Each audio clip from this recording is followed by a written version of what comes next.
Welcome, welcome, welcome. It's DIMPLEZ News with the latest news. Please remember to smash that like, leave a comment, share, and subscribe. Jacure remanded after interpreter fails to show in Netherlands court. Reggae star Jacure faced a major courtroom setback last week in the Netherlands.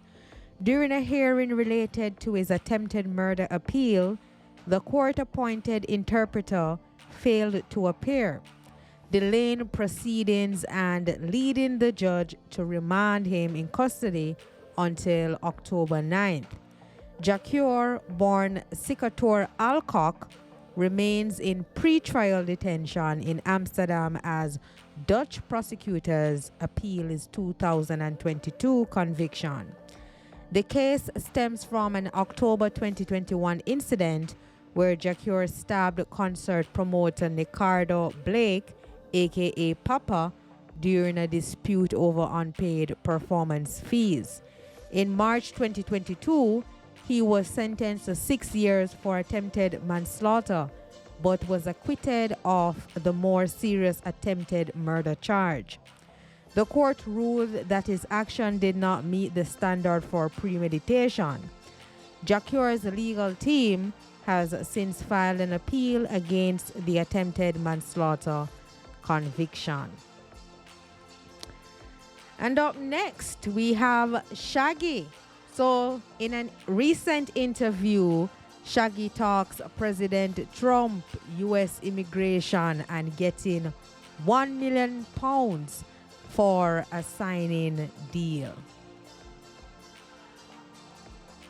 Despite massive commercial success, Shaggy was still dropped by several record labels and always felt like the underdog. Before me, there was never a reggae artist that had multiple hits behind each other.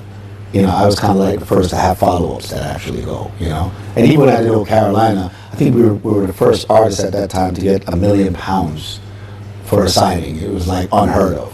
And I was like, well, I got this money, so if the other one don't work, I'm good. I'm going to open a shoe store or something like that, you know what I mean? Was that your plan B? That was my plan B. I'm not even going to front. I'm sure you would have seen that Donald Trump has said he's sending 700 Marines to LA as part of his immigration raids. I just wondered whether you agree with the governor of California, who's called it a deranged fantasy of a dictatorial president. Listen, everything about Trump is unpredictable and crazy in a way.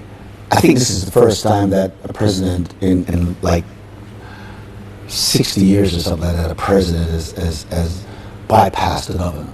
So there's nothing about this guy that is traditional in format. I say everything that has happened in there should be expected.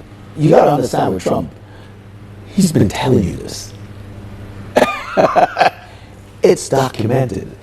He's just literally doing whatever he said he was going to do in his campaign. People just didn't listen. How do you view Trump's America? Obviously, you partly live in America still. You know, I got black kids. You know what I mean? You know, there's a rhetoric that goes with it that it ignites a certain amount of negative vibe and energy with society, and it makes certain people start to act a certain way. And there you have it, guys. Thanks for watching. And please remember to like, comment, share, and subscribe. Peace.